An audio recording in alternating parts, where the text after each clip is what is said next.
ರಾಜ್ಯ ಸರ್ಕಾರ ಹಿಂದುಳಿದ ವರ್ಗಗಳ ಆಯೋಗ ತರಾತುರಿ ಪೂರ್ವ ಸಿದ್ಧತೆ ಇಲ್ಲದೆ ಗಣತಿಗೆ ಹೊರಟಿದೆ. ಸರ್ಕಾರ ಜಾತಿ ಗಣತಿಯನ್ನ ಮುಂದೂಡಬೇಕು, ಮರುಚಿಂತನೆ ಮಾಡಬೇಕು ಅಂತ ಉಡುಪಿಯಲ್ಲಿ ಶಾಸಕ ಸುನೀಲ್ ಕುಮಾರ್ ಹೇಳಿದ್ದಾರೆ. ಸುದ್ದಿಗೋಷ್ಠಿ ನಡೆಸಿ ಮಾತನಾಡಿದ ಅವರು, ಸಿಎಂ ಒತ್ತಾಯಕ್ಕೆ ಮಣಿದು 15 ಗಡುವಲ್ಲಿ ಗಣತಿ ನಡೆಯಲಿದೆ. ಅಗತ್ಯ ಅನಿವಾರ್ಯತೆ ಬಗ್ಗೆ ಎಲ್ಲರ ಅಭಿಪ್ರಾಯ ಪಡಿಬೇಕು. 47 ಹಿಂದೂ ಉಪಜಾತಿ ಜೊತೆ ಕ್ರಿಶ್ಚಿಯನ್ ಜೋಡಿಸಲಾಗಿದೆ. ಈ ಬಗ್ಗೆ ವಿರೋಧ ಬಂದಿದೆ. ಸರ್ಕಾರ ಅಧಿಕೃತ ಪ್ರಕಟಣೆ ಮಾಡಿಲ್ಲ. ಕೈ ಬಿಡದಿದ್ರೆ ಪ್ರತಿ ತಾಲೂಕಿನಲ್ಲೂ ಕೂಡ ಹೋರಾಟ ಅನಿವಾರ್ಯ ಅಂತ ಹೇಳಿದ್ದಾರೆ. ನಾಳೆಯಿಂದನೇ ಆರಂಭ ಮಾಡ್ತೀವಿ, 15 ದಿನದೊಳಗೆ ಮುಗಿಸ್ತೀವಿ ಅಂತ ಹೇಳ್ತಾ ಇರುವಂಥದ್ದು ಒಂದು ತರಾತುರಿಯಾದಂಥ ಒಂದು ನಿರ್ಧಾರ. ನಾನು ಮತ್ತೆ ಆಗ್ರಹ ಮಾಡ್ತೇನೆ, ಸರ್ಕಾರ ಮರುಚಿಂತನೆಯನ್ನು ಮಾಡಬೇಕು, ಇದನ್ನು ಮುಂದೂಡಬೇಕು. ಎಲ್ಲರ ಅಭಿಪ್ರಾಯಗಳನ್ನು ತೆಗೆದುಕೊಂಡೇ ಒಂದು ವ್ಯವಸ್ಥಿತವಾದಂಥ ಸಮೀಕ್ಷೆಯನ್ನು ಮಾಡಬೇಕಾಗಿರುವಂಥದ್ದು ಇವತ್ತಿನ ಅಗತ್ಯ ಮತ್ತು ಅನಿವಾರ್ಯ ಇದೆ. ಅದನ್ನು ಬಿಟ್ಟು ತರಾತುರಿಯಾದಂಥ ಕ್ರಮಕ್ಕೆ ಸರ್ಕಾರ ಮುಂದಾಗಬಾರ್ದು ಅನ್ನುವಂಥ ಆಗ್ರಹವನ್ನು ನಾನು ಮಾಡ್ತಾ, ಕಳೆದ ಹಲವು ದಿನಗಳಿಂದ ವಿವಾದಕ್ಕೆ ಒಳಗಾಗಿರುವಂಥ 47 ಹಿಂದೂ ಉಪಜಾತಿಗಳಲ್ಲಿ ಕ್ರಿಶ್ಚಿಯನ್ ಅಂತೇಳಿ ನಾಮಕರಣವನ್ನು ಮಾಡಿರುವಂಥದ್ದು. ಈ ಕ್ಷಣದ ತನಕ ಅದನ್ನು ತೆಗೆದಿದ್ದೀವಿ ಅಂತೇಳಿ ಆಯೋಗ ಆಗಲಿ ಸರ್ಕಾರ ಆಗಲಿ ಅಧಿಕೃತವಾದಂಥ ಪ್ರಕಟಣೆಯನ್ನು ಮಾಡಲಿಲ್ಲ. ಇದನ್ನು ಆಯೋಗ ನಿರ್ಧಾರ ಮಾಡಬೇಕು ಅಂತೇಳಿ ಸರ್ಕಾರ ಹೇಳುತ್ತೆ,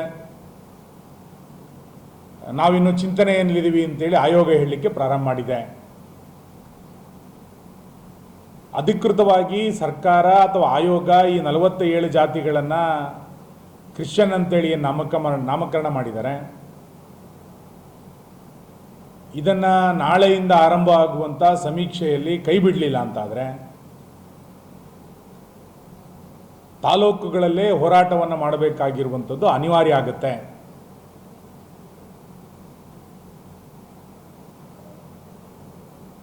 ಮಾನ್ಯ ಮುಖ್ಯಮಂತ್ರಿಯವರು ಕ್ರಿಶ್ಚಿಯನ್ ಗರ್ಭಗುಡಿಯಲ್ಲಿ ಕೂತ್ಕೊಂಡು ಆಡಳಿತವನ್ನು ನಡೆಸ್ತಾ ಇದ್ದಾರೆ ಅಂತೇಳಿ ಅನ್ನಿಸ್ಲಿಕ್ಕೆ ಪ್ರಾರಂಭ ಆಗಿದೆ.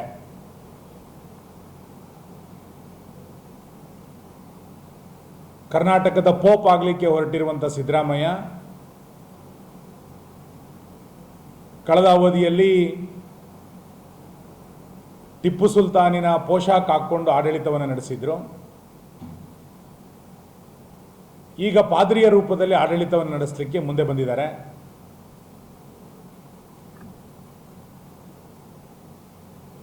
ಈ ಸರ್ಕಾರ ಎಲ್ಲೋ ಒಂದು ಕಡೆ ಮುಲ್ಲಾಗಳ ಪಾದ್ರಿಗಳ ಕೈಗೊಂಬೆ ಆಗಿದೆ ಎನ್ನುವಷ್ಟರ ಮಟ್ಟಿಗೆ ಆಡಳಿತದ ವ್ಯವಸ್ಥೆ ಇವತ್ತು ಕುಸಿದು ಬಿದ್ದಿದೆ.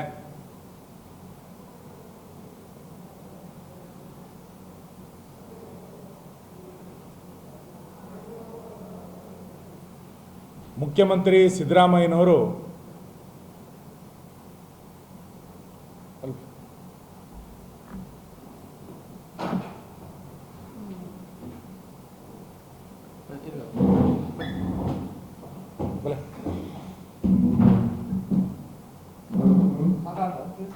ಒಂದು ನಿಮಿಷ.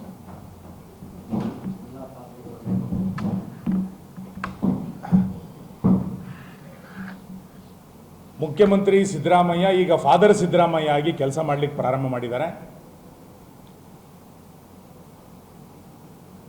47 ಹಿಂದೂ ಉಪಜಾತಿಗಳಿಗೆ ಕ್ರಿಶ್ಚಿಯನ್ ನಾಮಕರಣವನ್ನು ಮಾಡೋದ್ರ ಮುಖಾಂತರ ಫಾದರ್ ಸಿದ್ದರಾಮಯ್ಯ ಯಾರನ್ನೋ ಓಲೈಸುವಂಥ ದೊಡ್ಡ ಪ್ರಯತ್ನಕ್ಕೆ ಕೈ ಹಾಕಿ ತನ್ನ ಅಧಿಕಾರವನ್ನು ವಿಸ್ತರಿಸುವಂಥ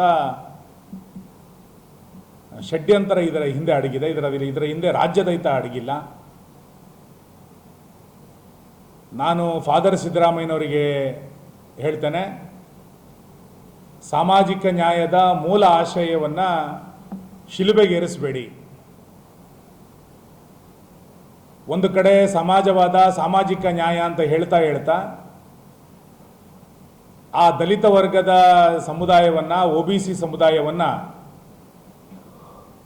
ಕ್ರಿಶ್ಚಿಯನ್ರಿಗೆ ಮತಾಂತರಕ್ಕೆ ಮಾಡುವಂಥ ಒಂದು ಹುನ್ನಾರಕ್ಕೆ ನೀವೇ ಇವತ್ತು ಸ್ವತಃ ಕೈ ಹಾಕಿರುವಂಥದ್ದು ದುರಂತದ ಸಂಗತಿ.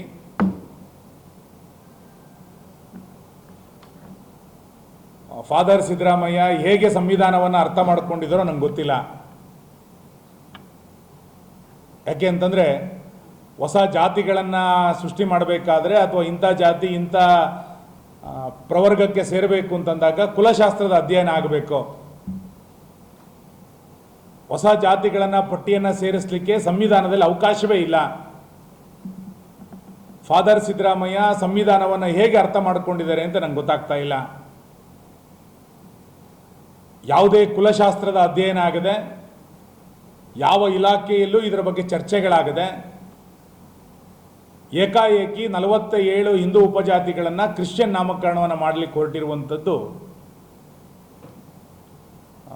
ಸಮಾಜವನ್ನು ಒಡೆಯುವಂಥ ಪ್ರಯತ್ನಕ್ಕೆ ಇವತ್ತು ಫಾದರ್ ಸಿದ್ದರಾಮಯ್ಯ ಕರ್ನಾಟಕದ ಪೋಪ್ ಮಾದರಿಯಲ್ಲಿ ಆಡಳಿತವನ್ನು ನಡೆಸ್ತಾ ಇರೋದಕ್ಕೆ ಇದೇ ಕಾರಣ.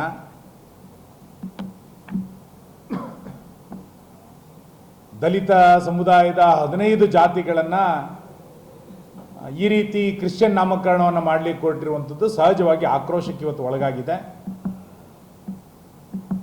ನಾಳೆಯಿಂದ ಇವತ್ತು ಸರ್ಕಾರ ಅಧಿಕೃತವಾಗಿ ಆಯೋಗ ಅಥವಾ ಸರ್ಕಾರ ಅಧಿಕೃತ ಪ್ರಕಟಣೆಯನ್ನು ಹೊರಡಿಸಬೇಕು. ಈ ಕ್ರಿಶ್ಚಿಯನ್ ಅಂತೇಳಿ ನಾಮಕರಣ ಮಾಡಿದರೆ ಇದನ್ನು ಕೈ ಬಿಟ್ಟಿದ್ದೇವೆ ಅಂತೇಳಿ. ಅವರು 1400 ಜಾತಿಯನ್ನು ಏನು ಅಧಿಕೃತವಾಗಿ ಪ್ರಕಟ ಮಾಡಿದ್ರು, ಇವತ್ತು ಅದನ್ನು ಕೈ ಬಿಟ್ಟಿದ್ದೀವಿ ಎನ್ನುವಂಥ ಸಾರ್ವಜನಿಕ ಪ್ರಕಟಣೆಯನ್ನಾದರೂ ಅವರು ಹೊರಡಿಸಬೇಕು. ಇಲ್ಲ ಅಂತಾದರೆ ನಾಳೆಯಿಂದ ನಡೆಯುವಂಥ ಸಮೀಕ್ಷೆ ಸಾರ್ವಜನಿಕ ವಿರೋಧದ ನಡುವೆ ನಡೆಯುತ್ತೆ. ಆಯೋಗಕ್ಕೆ ಜನ ಮುತ್ತಿಗೆ ಹಾಕೋದಕ್ಕಿಂತ ಮುಂಚೆ ಸಮೀಕ್ಷೆ ಸುಲಲಿತವಾಗಿ ನಡೀಬೇಕು ಅಂತಾದರೆ ಇದನ್ನು ಕೈ ಬಿಡಬೇಕು ಅನ್ನುವಂಥ ಆಗ್ರಹವನ್ನು ನಾನು ಮತ್ತೆ ಮಾಡ್ತೇನೆ. ಆರ್ಥಿಕ ಶೈಕ್ಷಣಿಕ ಸಮೀಕ್ಷೆ ಕರ್ನಾಟಕದ ಆಡಳಿತಕ್ಕೆ ಒಂದು ಅಡಿಪಾಯ ಅನ್ನುವಂಥದ್ದನ್ನು ಅವರ ಆಶಯದಲ್ಲಿ ಹೇಳಿದರು. ಆದರೆ ಇವತ್ತಿನ ಈ ಸಮೀಕ್ಷೆಯ ಗೊಂದಲಗಳನ್ನು ಫಾದರ್ ಸಿದ್ದರಾಮಯ್ಯ ಮಾಡಿರೋದನ್ನು ನೋಡಿದಾಗ ಒಂದು ಒಳ್ಳೆಯ ವರದಿ ಅವ್ರ ಕೈಗೆ ಸೇರಬೇಕಾಗಿಲ್ಲ. ಕಾಂತರಾಜು ವರದಿ ಹೇಗೆ ನಿರುಪಯುಕ್ತ ಆಯಿತೋ, ಜಯಪ್ರಕಾಶ್ ವರದಿ ಹೇಗೆ ಕಸದ ಬುಟ್ಟಿ ಸೇರ್ತೋ, ಅದೇ ರೀತಿಯಾದಂಥ ಇನ್ನೊಂದು ವರದಿಯನ್ನು ತೆಗೆದುಕೊಳ್ಳಲಿಕ್ಕೆ ಅವ್ರು ಹೊರಟಿದ್ದಾರಷ್ಟೇ. ಇದು ಆಡಳಿತ ಯಂತ್ರಕ್ಕೆ ಒಳ್ಳೆಯದಾಗಬೇಕು ಅಂತೇಳಿ ಅವ್ರ ಮನಸ್ಸಿನಲ್ಲೇ ಇಲ್ಲ. ಆ ಕಾರಣಕ್ಕೋಸ್ಕರ ಇಷ್ಟೆಲ್ಲ ಗೊಂದಲಗಳನ್ನು ಸೃಷ್ಟಿ ಮಾಡಿ ನವೆಂಬರ್ನಲ್ಲಿ ರಾಜಕೀಯ ಕ್ರಾಂತಿಯನ್ನು ತಪ್ಪಿಸ್ಕೊಳ್ಬೇಕು, ತಮ್ಮ ಅಧಿಕಾರವನ್ನು ಮುಂದುವರಿಸಬೇಕು ಅನ್ನುವಂಥ ಪ್ರಯತ್ನದ ಕಾರಣಕ್ಕೆ ಈ ಸಮೀಕ್ಷೆಯನ್ನು ಅವರು ಎದುರು ಬಿಡ್ತಾ ಇದ್ದಾರೆ. ರಾಜ್ಯದ ಜನ ಇವತ್ತು ಜಾಗೃತರಾಗಿದ್ದಾರೆ. ಕ್ರಿಶ್ಚಿಯನ್ ಅನ್ನುವಂಥ ಹೆಸರನ್ನು ತೆಗೆಯುವ ತನಕ ರಾಜ್ಯದ ಜನ ಈ ಹೋರಾಟದಲ್ಲಿ ಈ ಸರ್ಕಾರದ ವಿರುದ್ಧದ ಆಕ್ರೋಶದನ್ನು ಮುಂದುವರಿಸಬೇಕು ಅನ್ನುವಂಥ ವಿನಂತಿಯನ್ನು ನಾನು ಮಾಡ್ತೇನೆ. ನಾಳೆಯಿಂದ ಅವ್ರು ಇವತ್ತು ಪ್ರಕಟ ಮಾಡಲಿಲ್ಲ ಅಂತಂದರೆ ನಾಳೆಯಿಂದ ನಾವು ಅನಿವಾರ್ಯವಾಗಿ ಹೋರಾಟಕ್ಕೆ ಇಳಿಲೇಬೇಕಾಗಿದೆ. ನಾನು ಅದಕ್ಕೆ ಹೇಳಿದ್ದೆ, ಆಯೋಗದ ಕಚೇರಿಗೆ ಮುತ್ತಿಗೆಯನ್ನು ಹಾಕಬೇಕಾಗಿರುವಂಥದ್ದು ಅನಿವಾರ್ಯ ಆಗುತ್ತೆ, ಮತ್ತು ತಾಲೂಕು ಕಚೇರಿಗಳಿಗೂ ಮುತ್ತಿಗೆ ಹಾಕಬೇಕಾಗಿರುವಂಥದ್ದು ಅನಿವಾರ್ಯ ಇದೆ. ಹಾಗಾಗಿ ಸಮೀಕ್ಷೆ ಹೋರಾಟಗಳ ನಡುವೆ ಸಮೀಕ್ಷೆ ನಡೆಯೋದು ಸರಿಯಲ್ಲ, ಜನರ ಆಕ್ರೋಶದ ನಡುವೆ ಸಮೀಕ್ಷೆ ನಡೆಯೋದು ಸರಿಯಲ್ಲ, ಸಮಾಜವನ್ನು ಒಡೆದು ಸಮೀಕ್ಷೆ ನಡೆಯುವಂಥದ್ದು ಒಳ್ಳೆಯದಲ್ಲ. ಹಾಗಾಗಿ ಸರ್ಕಾರ ತಕ್ಷಣ ಇದನ್ನು ಹಿಂದೆ ಸರಿದು ಈ ಪಟ್ಟಿಯನ್ನು ಕೈಬಿಟ್ಟು ಪ್ರಾರಂಭ ಮಾಡಬೇಕು ಅಂತ ನಾವು ಆಗ್ರಹಿಸ್ತೇವೆ. ನಾವು ಸಮೀಕ್ಷೆಯನ್ನು ವಿರೋಧ ಮಾಡಲಿಲ್ಲ, ಈ ಜಾತಿಗಳನ್ನು ಕೈ ಬಿಡಬೇಕು. ಅಲ್ಲ, ಕಾಂಗ್ರೆಸ್ ಗೊಂದಲದಲ್ಲೇ ಇರೋದು, ಕ್ಲಿಯರ್ ಆಗೋ ಪ್ರಶ್ನೆನೇ ಇಲ್ಲ. ಈಗ ಈ ವಿಷಯಕ್ಕೆ ಸಂಬಂಧಪಟ್ಟಂತೆ ಸಚಿವ ಸಂಪುಟದಲ್ಲೇ ಮುಖ್ಯಮಂತ್ರಿಗಳು ಏಕಾಂಗಿ ಆಗಿಬಿಟ್ರು. ಸಚಿವ ಸಂಪುಟದಲ್ಲಿ ಅವ್ರಿಗೆ ಯಾರೂ ಕೂಡ ಅವ್ರ ಮಾತನ್ನು ಕೇಳುವಂಥ ಪರಿಸ್ಥಿತಿ ಇಲ್ಲ. ಸಮಾಜವನ್ನು ಹೇಗೆ ಒಡೆದಿದ್ದಾರೋ ಸಚಿವ ಸಂಪುಟವೂ ಕೂಡ ಅದೇ ರೀತಿ ಒಡೆದೋಗಿದೆ. ಸಚಿವ ಸಂಪುಟದಲ್ಲೂ ಕೂಡ 16 ಉಪಪಂಗಡಗಳು ನಿರ್ಮಾಣ ಆಗಿದೆ. ನವೆಂಬರ್ ಡಿಸೆಂಬರ್ನ ಕ್ರಾಂತಿ ಅಂತೇಳಿ ಅವರು ಶಾಸಕರು ಏನು ಹೇಳ್ತಾ ಇದ್ದಾರೋ ಇದಕ್ಕೆ ಸಿದ್ದರಾಮಯ್ಯ ಹೇಗೆ ಸಿದ್ಧತೆಯನ್ನು ಮಾಡಿಕೊಂಡಿದ್ದಾರೆ ಎನ್ನುವಂಥದ್ದು ಇನ್ನಷ್ಟೇ ತೆರೆ ಬೀಳಬೇಕಾಗಿದೆ. ಗೊತ್ತಿಲ್ಲ, ಜಾರಕಿಹೊಳಿ ಅವ್ರದ್ದೊಂದು ಒಳಪಂಗಡ, ಪರಮೇಶ್ವರ್ ಅವ್ರದ್ದೊಂದು ಒಳಪಂಗಡ, ಡಿ ಕೆ ಶಿವಕುಮಾರ್ದೊಂದು ಒಳಪಂಗಡ, ಸಿದ್ದರಾಮಯ್ಯನವ್ರದ್ದೊಂದು ಏಕಾಂಗಿ ಒಳಪಂಗಡ, ಸುರ್ಜಿವಾಲಾದೊಂದು ಪಂಗಡ, ಹಿಂಗೆಲ್ಲ ಪಂಗಡಗಳಾಗಿ ಸಚಿವ ಸಂಪುಟ ವಿಭಜನೆ ಆಗಿದೆ. ಸಮಾಜವನ್ನು ವಿಭಜನೆ ಮಾಡಲಿಕ್ಕೆ ಹೋಗಿ ಸಚಿವ ಸಂಪುಟದಲ್ಲೇ ವಿಭಜನೆ ಆಗುವಂಥ ಹಂತಕ್ಕೆ ತಲುಪಿದೆ. ಅಲ್ಲ, ಇದರಲ್ಲಿ ಭಾಳ ಸ್ಪಷ್ಟ ಇರುವಂಥದ್ದು ಏನಂತಂದರೆ, ನಾನು ಅದಕ್ಕೆ ಹೇಳಿದ್ದು, ರಾಜ್ಯ ಸರ್ಕಾರದ ಆಡಳಿತ ವೈಖರಿ ಗಣೇಶೋತ್ಸವದ ಮೇಲೆ ಕಲ್ಲು ತೂರಾಟ ಮತ್ತು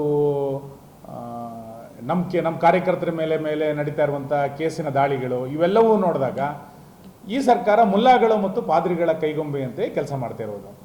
ಕ್ರಿಶ್ಚಿಯನ್ ಮಿಷನರಿಗಳ ಪರೋಕ್ಷವಾದಂತಹ ನೆರಳು ಮುಖ್ಯಮಂತ್ರಿ ಕಚೇರಿ ಮೇಲೆ ಬಿದ್ದಿದೆ. ಈ ಸರ್ಕಾರ ಜನರಿಂದ ಆಯ್ಕೆ ಆಗಿರುವಂಥದ್ದು, ಜನರಿಗೋಸ್ಕರ ಈ ಸರ್ಕಾರ ಕೆಲಸ ಮಾಡಬೇಕು.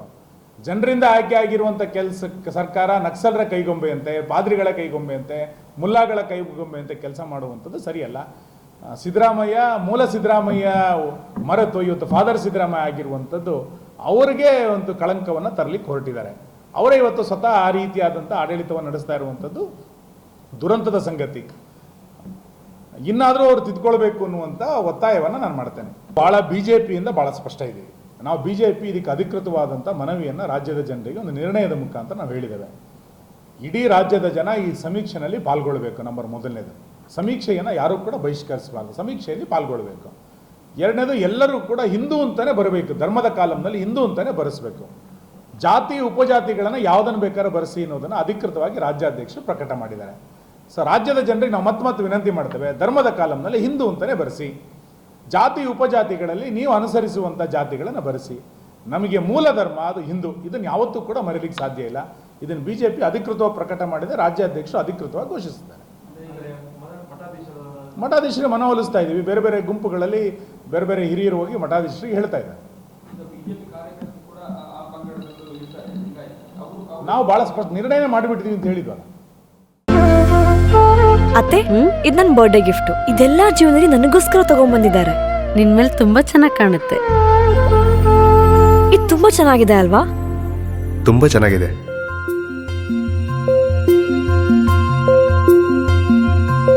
It will look really good on you. Amma? Huh? Mother is always son's first love.